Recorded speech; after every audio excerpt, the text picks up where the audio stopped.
Good day, chess world. So many endgame books will give you the advice about isolated pawns. It's the same basic advice where they'll say, surround it, blockade it, win it. But it's not so simple sometimes, because the isolated pawn is just one weakness. Well, guess what? Just because the textbooks tell us this is the process of what we should do against an isolated pawn or with the isolated pawn, well, guess what? Capablanca, he refuses.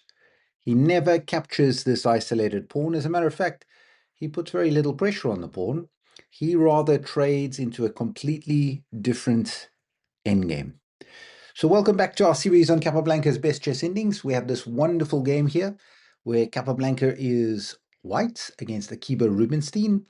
And Rubinstein had a very interesting record against Capablanca because way back in the day when Capablanca was still emerging in the chess world, and the first time these two players met, then Rubinstein was successful. He won their first clash in San Sebastian 1911. It was Capablanca who lost to Rubinstein.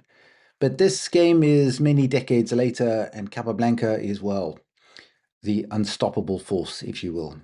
And we're going to see, before we do even a move in this game, I want to highlight those two plans that we focus on in the endgame. Plan number one, attack your opponent's weak pawns. Plan number two, use your pass pawns. And here, our hero of this book series is Capablanca, and we're going to see this so well demonstrated in this theme. First, attacking the opponent's weak pawns, and then the idea of creating a pass pawn, using a pass pawn. Now, first, what I do want to highlight is this important theme that I call the Transformation Doctrine. When the weakness you're attacking is too well defended, try to, instead of grinding away at that weakness, try to transform the position. Trade one advantage for a bigger one, if it's possible.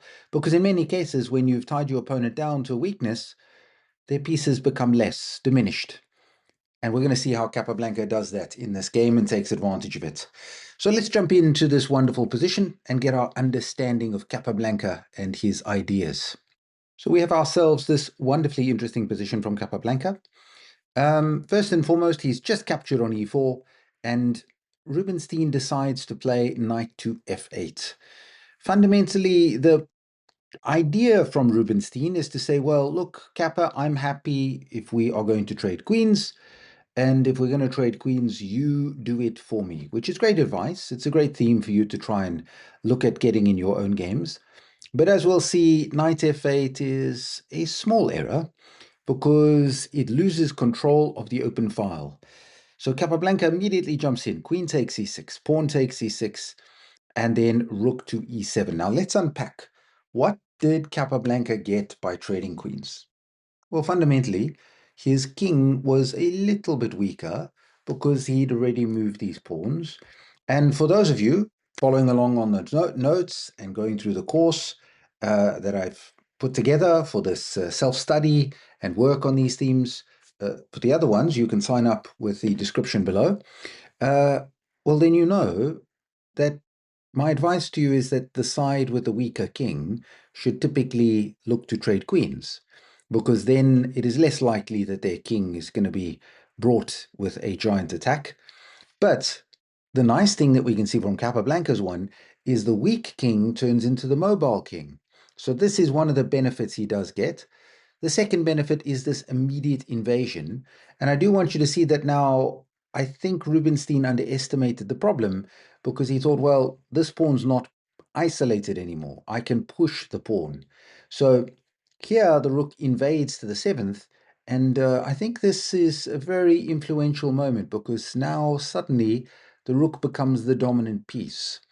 So black plays this move rook to d5, trying to chase the bishop out.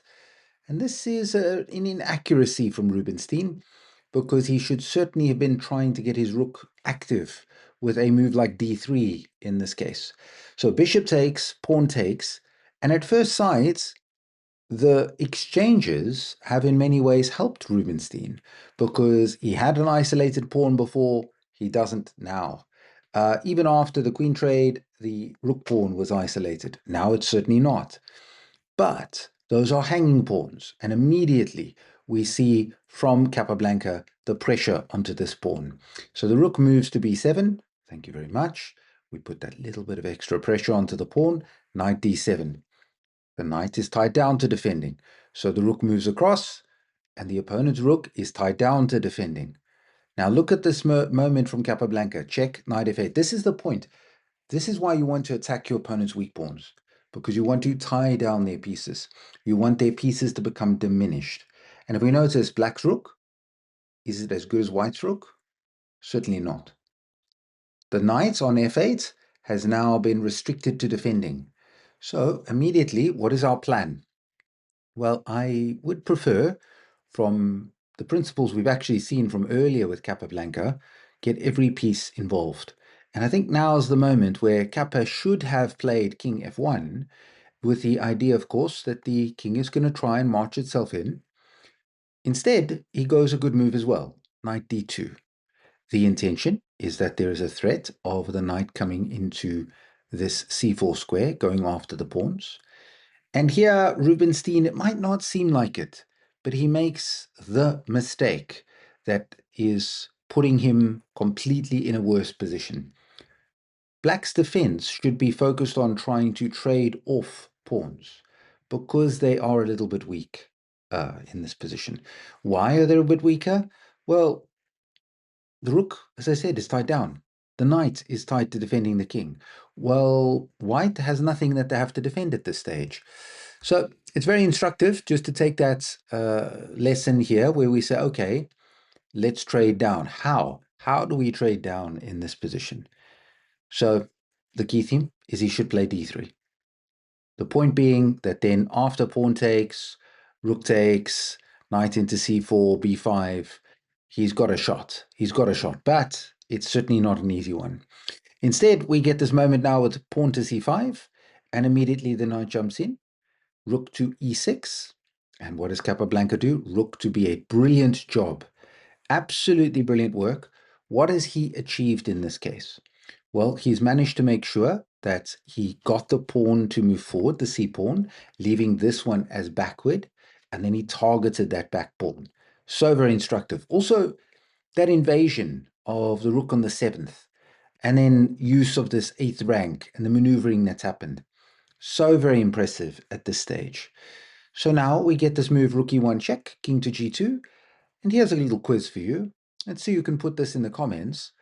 What do you think Capablanca had planned if black played this move of rook to e2? The idea is then, I mean, he's going to win the pawn. What do you think was up his sleeve at that stage? What was the idea? Put it in the comments. Let's see who can post that one. Why rook e2 is a blunder. I think a little bit of a clue is this moment that we get pawn to g5. And here, Capablanca, a little bit slow on the uptake, where he decided to play pawn to a4. A good move, very dangerous situation. And the reason why it's so effective is Capablanca already sees, well, my opponent, by playing g5, is trying to get a little bit of air for their king. So we say a bit of Luft, so that his king can get a step up, and then the knight could join into the game on e6 or d7, unpin the knight. Good strategy by black. Also, he takes note that now the opponent would like to play rook e2. So he's very clever by playing a4. Why? Because now if the rook moves to e2, he's simply going to capture on b6. Then the point is there is a very pretty threat of knight to d7, winning in this position. So black has to play king g7, and off goes the passed pawn to go and become a queen. So in this position, Rubinstein is very smart. Rooks belong behind passed pawns, and that is about to be a passed pawn. So knight takes b6, king to g7. Okay, wonderful. We're up a pawn. We have an outside passed pawn. According to so many books on chess endgames, this is a matter of technique. So easy to finish. Well, I do recommend sparring this against some friends or playing this position with the white pieces against an engine, just to get this kind of practice, because this is not an easy position to win. And even Capablanca shows a few missteps in this position. because it's tricky when the clock is running for us to make the decision of what plan should I go with here? And that's very important where you need to transform your decision. And I want you to remember this theme that you've got your two plans. Plan number one, attack the opponent's weak pawns. Plan number two, use your pass pawns. And don't be afraid to transition from one into the other. The purpose of the plans is to limit your opponent. And here, Capablanca, as we'll see, well, first I want you to think, which plan would you go with and how? This is very instructive for you to think about in a position like this. Which plan would you go with? Well, let's start with if you wanted to go with plan A, attack your opponent's weak pawns, you would be going along with Capablanca, so you're in good company. But if we go with plan B, use your pass pawn, that is probably, with hindsight, a little bit easier to convert. Now, you need to be the judge in each game. It's not a formula. That's why I give you the two plans, because most often the best plan for you with the least amount of risk is attack your opponent's weak pawns. When you look to use your pass pawns, there is inherent risk because you are weakening your pawn by advancing it further and further. So let's start with plan number two here, what Kappa should have done, which is rook to a8. The intended idea is rather clear. We are going to methodically march the pawn down the board. It's a very challenging situation because now if knight e6, push pawn, let's say the knight would go to c7, thinking it's doing a lot. The rook would get in, and now suddenly the knight has got to find its way out in this position here. So if the knight goes to b5, now suddenly there's some tactical problems. Rook to d7, rook takes a5, and you can see why Capablanca didn't want to enter something like this, because it's not so clear. If they didn't run across to deal with the pass pawn in this position here, then of course the win is push pawn, and then the idea would be to get the rook out the way or set up the timing. So you can understand that it's not a clear win. This is why Kappa went with the less risk, rook c8. And that's what I advise you in your games. Just remember, you don't need to be perfect. You just need to be good. You need to create strong problems for your opponent that are very difficult for them to solve. So now we get the move knight e6. The knight is tied down. It's not a huge negative. We certainly could play, if we wanted, pawn to b3, but Capablanca understands the assignment in this case. Very simple. Go after the opponent's weak pawns. I don't know if it's completely necessary to give up his pawn, but I would like king f3. But this is a very difficult move to play in a game. Why? Because it looks like we don't have time to bring our king in. Yes, we can clearly see that we would benefit by our king rushing into the board, be it up to d5 or f5, but it's one of those tricky ones. When the clock is running, you want something more concrete. So when we say concrete, it's firm, clear to calculate. Just thinking about, let me improve my king. It's a bit challenging sometimes because it's very clear the opponent's going to start attacking those pawns. So he played knight d7, which is still very good, but as I've given you advice earlier, in the notes and in the previous videos, play the endgame slowly, slowly on the clock, and more importantly, slowly on the moves. I think Capablanca here is rushing a little bit. He could play knight d7 at any stage. So rook takes a4, knight takes e5. A quick question, isn't Capablanca making a huge mistake? Rook c4? Wow. Oh, okay. Pin. We've lost the piece. Uh, Rubinstein must have missed this because he didn't play rook c4. Well, you know what it is. Put it in those comments below. Let's see who can point out for the rest why rook c4 does not work and would make a very short game if that happened. Instead, we get this move rook b4. The knight swings back to d3. Wonderful. Rook to b5. Okay, great. Capablanca is now up a pawn. But so what? How should he conduct this position? Well, plan number one, attack your opponent's weak pawns. There's less and less of them, so it's become more difficult to do that. I do want to highlight that certainly d4 is still isolated, but very difficult to beat up on. Plan number 2, use your pass pawns. So we are definitely going to go with this plan, but Capablanca is smart. He finally gets that king rolling first. I think, as I said a little bit earlier, he could have done that, and he would be a little bit closer to the middle. So pawn to h6, b4. This is important. When we look at this pawn on b2, it's no threat to promotion. It's not a thing yet. It's not a factor. It has no weight on the game. But the closer and closer that pawn gets to the other side of the board, the more weight it carries on the position, the more black has to worry about that pawn. So at this stage, still not a big concern. We get this move of h5. I'm not sure here what Capablanca thought he saw, did see, didn't see, because now he plays this move of g4. I suspect he was concerned about this pawn getting fixed on the square here, being weak. But if that was a problem, black would have played this move anyway. So my advice again, don't play pawn moves where you stand weaker. And here, I think his concern is if he moves the king up, maybe he's going to get himself in trouble with little forks here. So he decides, let me play g4, leave the pawn onto the square. So be it, pawn takes, pawn takes. We get this move, pawn to f6. And it's very interesting because now Capablanca switches plans and continues on this theme. We need to now put pressure onto the opponent's weak pawn. Okay, so we have king e4. We certainly have that in this position. And instead, he plays this interesting move of rook c4. But why? What is the idea here? Because now Rubinstein simply plays king to f7, and this is a bit peculiar. What do you think Capablanca's intention is? Well, in 2 moves, this game is done. Rubinstein resigns. How? How could this be? I mean, sure, king e4 is a good move, but break it into the plans. Plan number 1, attack the opponent's weak pawns. We have the opponent tied down. This is great. Use your pass pawns. And as I said to you, Capablanca goes between both plans in this case. And his idea is simple and clear.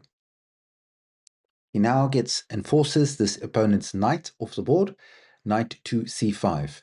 Very, very instructive. Now, let's unpack so many things here. First and foremost, if the opponent captures on c5, yes, we're going to take with a pawn. There is our pass pawn established. Now they would run with their king across. Should we take here? Rook takes d4? No, I hear from some of you that are following along on those notes that I'm sending out there. Do not trade your opponent's weak pawns for your own pawns. Take your time, win those pawns. So here, king to e4, we want to capture this. We're doing wonderfully well. Thank you very much. Also, we have the ability to run in there, either now, later. Plus, they still have to worry about the pass pawn. Things are going well. So actually, there is no opportunity to trade, and this is why he kept the knight on. If he moved king to e7, we would trade, the knight off. The king would then be able to join in immediately to e4, and we will take this pawn at our leisure. Clearly, very, very strong for white in this position. So instead, knight d8, not a pretty move to play in this position. But an interesting one, because now surely we can just play rook takes on d4. Yes, yes, it must be. We would take rook takes d4, and we simply are 2 pawns up then. That's great. Well, of course, I'm sure you can tell there's a catch. There is a catch. And I want you to remember this when you are looking to attack your opponent's weak pawns. Don't rush to capture them and allow your opponent counterplay. Be careful. Remember, your opponents a lot of the time are going to try and catch you with some sort of trick. And we do not want to trade their weak pawns. We want to win them. So what is wrong with rook takes d4? As we'll see, Capablanca has a much better move. If rook takes d4, knight to c6, and now suddenly we have the problem. They are hitting our rook and our pawn. And if we play rook check, black will play the only move, king to e8, and suddenly we have a problem. Our rook would move, and this pawn falls, and we're only 1 pawn up. Much more challenging. So instead, don't rush. That's why I gave you the tip earlier. Play the endgame slowly, slowly. Slowly on the clock and slowly on the moves. Because here's white. White is better. White has everything to lose. So let's not give the opponent counterplay, and he plays a great move, knight b3. Now, Rubinstein resigns. Again, go play this against Stockfish. Get the kind of practice for this type of position to convert. Because so often very strong players will resign. Well, because in this case, he knows how good Capablanca is. But my recommendation to you is you shouldn't resign until checkmate is unstoppable. And in this case, we are very far from that. Let's just quickly unpack what could have happened if they decided to put up some sort of resistance in this case. Let's say they decided to push the pawn. Why? Because it's better to give up the pawn so that there are two isolated pawns than giving connected pawns. Then let's say a move like f5, a good strategy, trying to trade off as many pawns as possible, because if there's no pawns left, black doesn't have to defend any pawns. So trade off those pawns, the knight would come into the square, captures, king takes, and immediately the pawn is under pressure. And here, if they try and bring their knight back into the game, knight to e6, well, that's easy enough because the rook is attacked. So the rook has to move. So they'd have to play something like rook d5. And now the point is, king drops back, king to f6.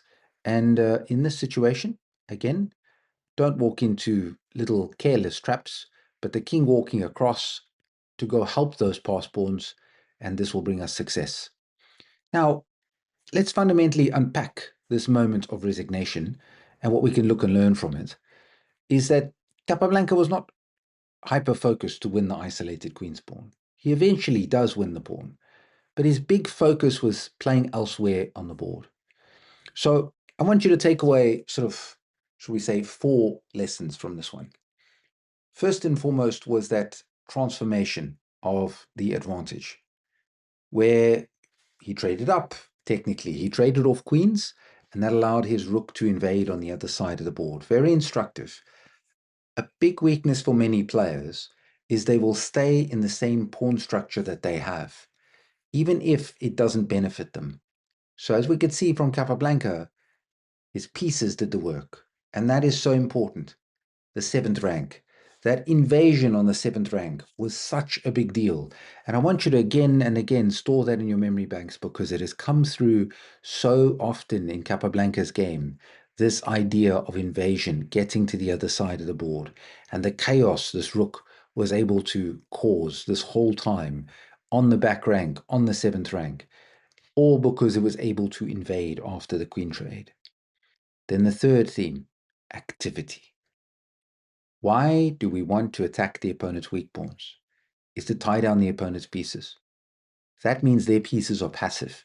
If our pieces are creating threats, they are active. That is what you're seeking to do, to tie down your opponents. And finally, the big theme was to hold and create the pass pawn. As I said to you, we get that big instructive moment where Capablanca decided to give up the pass pawn to trade his advantage and seek to convert. Very, very instructive in this case. So I hope, please, you can put in the comments below what you found that is most instructive in here. I think it's very nice if you can put in what you looked and learned. Also, for those of you who do play on this endgame here at the end, go give it a try against Stockfish in these cases. This kind of endgame here, give it a play. I know Stockfish is incredibly strong. You're going to have to play it a few times, a few iterations, but there's so much you're going to look and learn, and then post the PGNs below. Copy them out from the playing that you're getting in. And then join me for game 47. Game 47 is, well, here, a masterful in-game display from Capablanca. His opponent was never really going to be able to get a result in this game. And the moment we saw the end game come up, Rubinstein was worse. Game 47 is not that. Game 47 is actually almost a swindle, shall we say, from Capablanca, where he gets a stunning one-move victory when technically the endgame was drawn. So do join me in that one, and we will continue on this wonderful exploration of Capablanca's great chess endings.